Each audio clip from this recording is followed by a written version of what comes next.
Hi guys, कैसे हैं आप सभी। आई होप आप सभी अच्छे होंगे। तो आज का वीडियो होने वाला है थोड़ा डिफरेंट। किसी भी स्किन केयर या मेकअप प्रोडक्ट्स का रिव्यू नहीं करने वाली हूँ। आज की वीडियो में मैं आपके साथ बात करने वाली हूँ अपने बेटे चिराग के बारे में, जो भी 3.5 इयर्स का है। चिराग को हमने प्ले ग्रुप ज्वाइन करवाया है, तो इस ईयर मैंने सोचा था कि हम उसे नर्सरी क्लास में डाल देंगे ताकि जो उसका स्टडी प्रोसेस है वो अब कंटिन्यू चले। हमने फॉर्म भी फिल कर दिया था 2 स्कूल के लिए और हमने इंटरव्यू भी दिया। अभी जो फाइनल लिस्ट होते हैं बच्चों के एडमिशन की भी उन लोगों ने पब्लिश नहीं किया है स्कूल वाले ने। पर स्कूल में एडमिशन के पहले मैंने अपने कुछ रिलेटिव से, कुछ फ्रेंड से बात की, तो उन्होंने कहा कि उन स्कूल में जिस क्लास में मैं चिराग का एडमिशन करा रही हूँ नर्सरी क्लास में, उन स्कूल्स में बच्चे जो होते हैं वहाँ पे वो 6.5 इयर्स के बच्चे जो होते हैं वो नर्सरी क्लास में पढ़ते हैं। तो ऑब्वियसली सी बात है चिराग अभी उनके सामने बहुत ही छोटा है और वो कंसिडर ही नहीं कर पाएगा कि मैम क्या पढ़ा रही है उसे।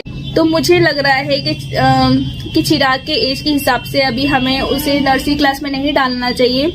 चिराग को हमने प्ले ग्रुप ज्वाइन कराया है, वो प्ले ग्रुप जाता है, पर प्ले ग्रुप का क्या है कि वो आता है, खेलता है, वो ठीक से बताता भी नहीं कि स्कूल में क्या पढ़ाई हो रही है, नहीं हो रही है। सो बीइंग अ मदर हमारी रिस्पॉन्सिबिलिटीज होती है कि हम बच्चे का जो है बेसिक वो मजबूत करें। बच्चे को हमेशा हम किताब लेके नहीं पढ़ा सकते, बच्चा उसी किताब को देख देख के बोर हो जाता है। तो हमें क्या करना पड़ता है कि बच्चे को फन वे में उसी चीज को इंट्रोड्यूस करना पड़ता है। चिराग को अभी उतनी समझ नहीं है और ना वो उतना मेच्योर हुआ है पढ़ाई को लेकर के, और मैं चाहती भी नहीं हूँ कि चिराग अभी से इन चीजों का बर्डन ले ले अपने ऊपर, नहीं तो फिर वो अभी से पढ़ाई से भागने लग जाएगा। इवन कि वो भागता भी है। उसको किस तरीके से मैं सारी चीजें सिखाऊं, अल्फाबेट्स, नंबर, ये सारी चीज मैं चिराग को कैसे इंट्रोड्यूस करूं। मैं किताब लेके जब भी बैठती हूँ उससे पढ़ा देती हूँ और 3-4 दिन तक जब मैं रिवीजन नहीं कराती, वो जो भी मैंने उसे पढ़ाया था वो सारी चीजों को ही भूल जाता है। वापस से मुझे उसको फिर से सारा चीज पढ़ाना पड़ता है। तो मैंने ऑनलाइन सर्चेस करना शुरू किया कि बच्चे को फन वे में किस तरीके से पढ़ाएं। तो हमें कुछ एक्टिविटीज चाहिए जो फन वे में भी हो और रियलिस्टिक भी हो, कि बच्चे उसको अच्छे तरीके से समझ लें, उसे इंटरेस्ट लेके पढ़ाई करें, उस चीज को इंटरेस्ट लेके समझें। तो मुझे मिला स्मार्टिविटी का प्री लर्निंग किट। अच्छे रेंज है उनके पास सारे किट्स का। तो फिलहाल अभी तो मैंने चिराग के एज के हिसाब से 2 किट ही मंगवाया है। तो पहला जो किट मैंने मंगाया है वो स्मार्टिविटी जूनियर का animal and A to Z। Age 3+ age के बच्चे के लिए ये किट है, बॉयज और गर्ल्स दोनों के लिए है। इसमें कवर होता है alphabets, animal and their young ones, animal and where they lives and marine animals. इसमें जो है 5 फिजिकल गेम्स दिए हुए हैं, 3 argument reality flash card, 3 argument reality colouring sheets दिए हुए हैं। इसके साथ ये इम्प्रूव करता है मोटर स्किल में, कॉग्निटिव स्किल में, क्रिएटिविटी में, curiosity, correspondence and equivalence, associations and skill में ये हमें हेल्प करता है बच्चों के डेवलपमेंट में। और अब जो दूसरा किट मैंने मंगवाया है वो Smartivity junior preschool learning kit. ये एज 4+ बच्चे के लिए है, ये बॉयज और गर्ल्स दोनों के लिए है। इसमें जो कवर होता है हमारा वो टॉपिक है community helpers, environmental awareness, water cycle, money, birds, day and night, materials, animal shelters, type of houses, land forms and water bodies. और जो इसमें किट में दिया गया है वो है 10 theme based play sheets, 1 base board, 64 themes based flash cards, 16 PACS, 2 counters. Development में हेल्प करता है एनालिटिकल स्किल्स में, एसोसिएशन स्किल्स में, क्यूरियोसिटी में, कॉग्निटिव स्किल्स में, कॉरेस्पॉन्डेंस, क्रिएटिविटी बनाता है, मोटर स्किल्स डेवलपमेंट करता है, स्ट्रेटेजिक थिंकिंग अब डेवलप करता है और इक्विवेलेंट जो होता है वो डेवलपमेंट होता है इस किट में। वीडियो में आगे बढ़ने से पहले, इस किट को देखने से पहले, अगर आप पहली बार मेरे चैनल पे आपने विजिट किया है तो मेरे चैनल को सब्सक्राइब कर ले, साथ ही बेल आइकन भी प्रेस कर ले। और आप मुझे इंस्टाग्राम पे भी फॉलो कर सकते हैं, मेरा इंस्टा हैंडल आपको स्क्रीन पे दिख रहा होगा। डिस्क्रिप्शन में भी अपना इंस्टा हैंडल का लिंक डाल दिया है। दोनों जो किट है ये 3+ एज के बच्चों के लिए है। अगर आपको भी ये किट चाहिए, अगर आपके भी बच्चे 3+ एज के हैं और उससे भी बड़े एज के हैं, तो इनके पास जो भी किट रेंज है वो काफी ज्यादा बढ़िया है।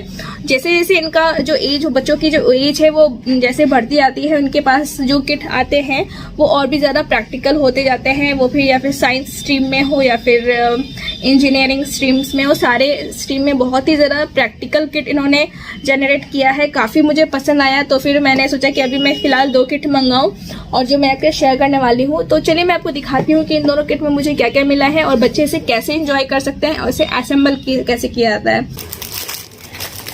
आओ, एक कितना पिक्चर कार्ड है इसमें। हाथी मेरे साथी है। ये क्या है? हाथी,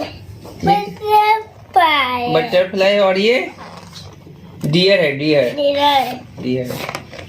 ये क्या है? ये हिप्पो पोटामस। बहुत सारे स्टिकर है, ये सब स्टिकर है बहुत सारे। ओके, तो बहुत सारे सर्किल दिए हुए हैं। ऊपर जगह देखो क्या क्या चीज है सर्किल। वाह, ओके। अब हम लोग इसका असेंबलिंग स्टार्ट कर देते हैं, ठीक है ना? ओके बोलो। चिराग ने ओके बोल दिया है, तो हम असेंबलिंग स्टार्ट करते हैं। इसमें मिलता है सबसे पहले हमें 3 ड्राइंग शीट्स, उसके बाद ये बोर्ड मिलता है जिसे मैं फिर से असेंबल करके आपको दिखा दूँगी। काफ़ी इजी है इसे असेंबल करना। उसके बाद ये सर्कल हमें मिलता है बोर्ड का, जिसके दोनों तरफ ऑब्जेक्ट्स बने हुए हैं। इसके बाद ये कुछ स्टिकर्स हमें मिलते हैं।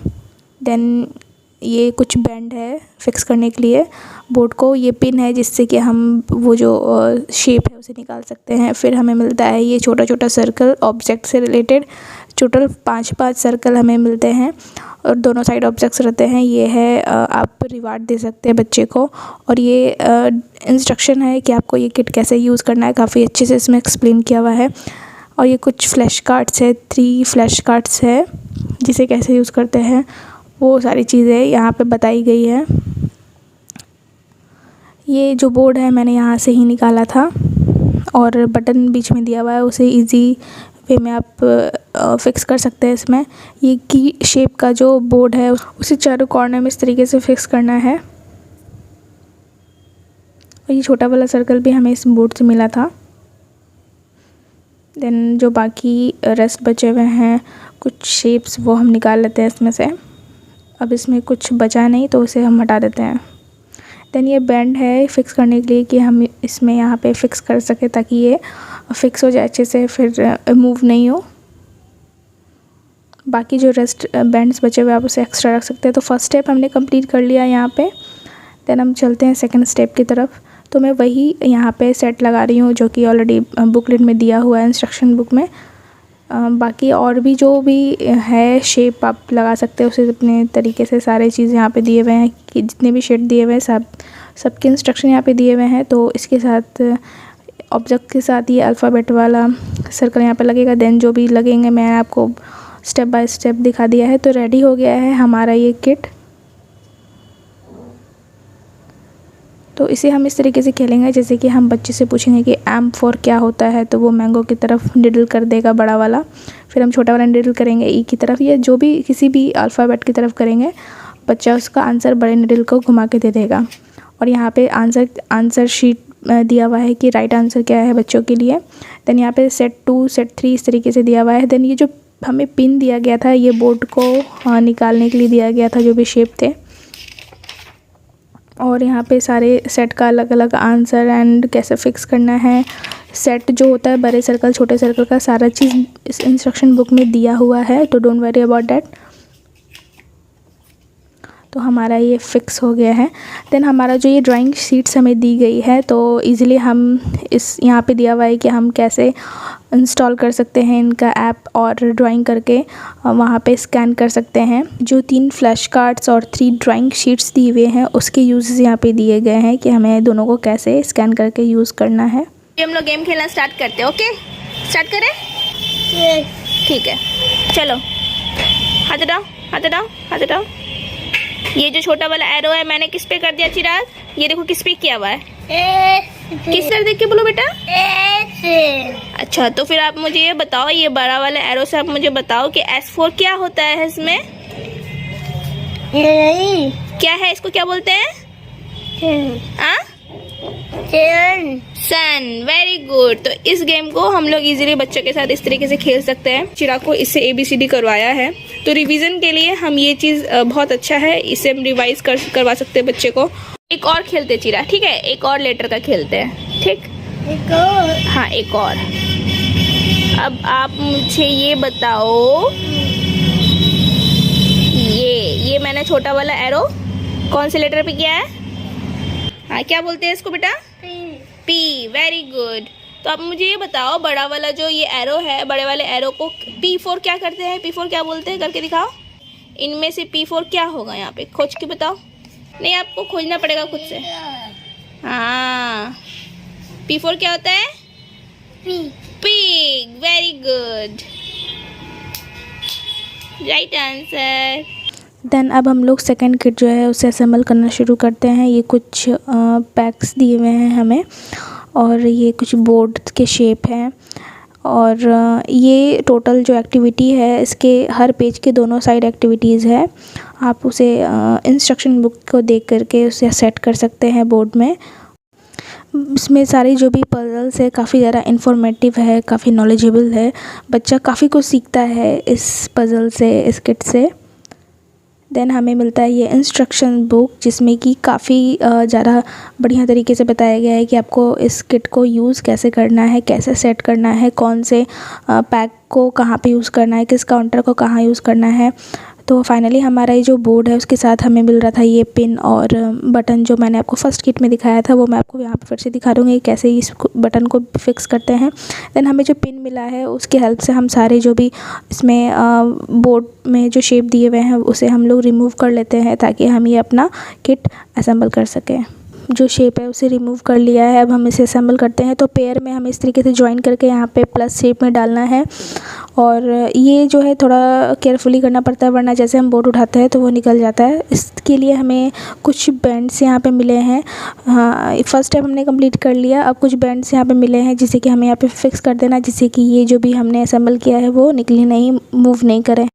तो हो गया सारा प्लस फिक्स। अब हम लोग यहाँ पे ये बटन सेंटर में लगाते हैं, देन छोटा वाला सर्कल। फिर इंस्ट्रक्शन देखते हुए मैं ये एक्टिविटी शीट यहाँ पे लगा रही हूँ और उसे फिक्स कर दिया है। देन हमें लगाना है ये छोटा वाला निडल और ये बटन लगा के हमने फिक्स कर दिया। हमारा रेडी हो गया गेम। हर शीट के दोनों साइड अलग अलग गेम दिए हुए हैं। आप अपने बच्चे के लेवल के अकॉर्डिंग गेम को प्ले कर सकते हैं। देन हम ये कुछ पैक्स अलग कर लेते हैं इस गेम में पार्टिकुलर इस गेम में इस पैक्स की ज़रूरत नहीं पड़ेगी। तो हमें यहाँ पे मिला है 2 काउंटर्स रेड और 2 ग्रीन काउंटर, जो कि 2 प्लेयर इस गेम को खेलेंगे। वो अपने फेवरेट एनिमल्स को यहाँ पे चूज़ कर लेंगे, 2 एनिमल्स को। देन हमें जैसे कि शीप को उसके शीप पेन में पहुँचाना है या फिर रैबिट को उसके बुरो में पहुँचाना है। तो उस तरीके से हम स्टार्टिंग पॉइंट पे ये दोनों रेड काउंटर रख देंगे। देन जो दूसरा प्लेयर है उसे अगर बियर को उसके डेन में पहुँचाना है और हैन को उसकी कूप में पहुँचाना है तो अपना काउंटर वो वहाँ पे रख देंगे। देन इस तरीके से हमें स्पिन करना है। तो हमारा आया है हैन के नीचे 3, तो हम हैन को 3 स्टेप आगे बढ़ा देंगे। देन हम फिर से स्पिन करेंगे और स्पिन करने के बाद हमारा आया है शीप, तो शीप को आगे बढ़ा देंगे। इसमें बहुत सारे बीच में कहीं के दिए हुए हैं कि मूव 2 स्टेप बैक और मूव 2 स्टेप अहेड। तो गेम के उस इंस्ट्रक्शन को फॉलो करते हुए गेम को हमें आगे प्रोसीड करना हुआ है। देन यहाँ पे कुछ फ्लैश कार्ड्स दिए हुए हैं, कुछ मनी कार्ड्स दिए हुए हैं। पार्टिकुलर इस गेम में इसकी ज़रूरत नहीं पड़ेगी। सेकेंड जो गेम यहाँ पे दिया हुआ है टाइप ऑफ बर्ड्स, इसमें 2 काउंटर्स की जरूरत पड़ेगी। इसमें भी 2 प्लेयर्स खेलेंगे। यहाँ पे आंसर दिए हुए हैं। अगला जो गेम है हमारा रिड्यूस, रीयूज़ और रिसाइकिल। इसमें हमें कुछ फ्लैश कार्ड्स जो हमें दिए हुए हैं उसकी ज़रूरत पड़ेगी। इंस्ट्रक्शन सारे यहाँ पे लिखे हुए हैं और 2 पैक्स 2 काउंटर्स की ज़रूरत पड़ेगी। 2 प्लेयर खेलेंगे इस गेम को और ये इसके जो राइट साइड वाले पेज है उसमें इसके आंसर्स दिए हुए हैं। और यहाँ पे जो फ्लैश कार्ड इस गेम के लिए हमें चाहिए वो सारे फ्लैश कार्ड हमारे पास है। इसे कैसे यूज़ करना है यहाँ पे इंस्ट्रक्शन में आप देख के इसे खेल सकते हो। रिड्यूस, रीयूज़ और रिसाइकिल वाले गेम में हमें मनी कार्ड की ज़रूरत यहाँ पे नहीं पड़ रही, वो हम नेक्स्ट गेम में यूज़ करेंगे। अगला जो गेम है हमारा वो है वाटर साइकिल का। तो वाटर साइकिल में वाटर साइकिल का जो फ्लैश कार्ड है वो सारी फ्लैश कार्ड की ज़रूरत होगी प्लेयर्स के लिए। और अगला जो गेम है natural and man made materials, इसमें हमें 2 पैक्स और 2 काउंटर्स की ज़रूरत पड़ेगी। इसमें किसी भी फ्लैश कार्ड और किसी भी मनी कार्ड की ज़रूरत नहीं पड़ेगी। जैसे जैसे बच्चे का लेवल आगे बढ़ता है तो बच्चा अपने अकॉर्डिंग गेम को खेल सकता है। और बहुत सारे गेम दिए हुए हैं यहाँ पे। और जो यहाँ पे मनी कार्ड की जिसमें ज़रूरत पड़ेगी वो है बाइंग विथ मनी वाला गेम। इसकी एक्टिविटीज़ के पजल में ज़रूरत पड़ेगी और ये इसका शीट है जिसमें कि मनी कार्ड की ज़रूरत पड़ेगी। यहाँ पे आपको 100, 200 एंड 50 तीनों मनी कार्ड की ज़रूरत पड़ेगी। दोनों पैक्स की ज़रूरत पड़ेगी और जो दोनों काउंटर्स है उसकी भी ज़रूरत पड़ेगी। आई होप कि आपको ये वीडियो जरूर पसंद आया होगा। पसंद आया उसे लाइक एंड शेयर जरूर कर दे। अगर आपके आसपास आपके रिलेटिव या फिर फ्रेंड सर्कल में कोई भी किसी के भी बच्चे 3+ एज के या फिर उससे बड़े हैं तो इनके जो जैसे कि किट मैंने आपको बताया काफी ज्यादा प्रैक्टिकल है। अगर आप इनके वेबसाइट पे जाते हो तो आपको 1 से 1 किट मिल जाएगा हर एज के बच्चों के लिए। तो आप चेकआउट कर सकते हैं। जो भी लिंक्स है वो मैंने डिस्क्रिप्शन में डाल दिया है, आप वहां से आके चेकआउट कर सकते हैं। मिलती हूँ आपसे नई वीडियो नए कॉन्सेप्ट के साथ अगले वीडियो में। तब तक के लिए बाय एंड टेक केयर।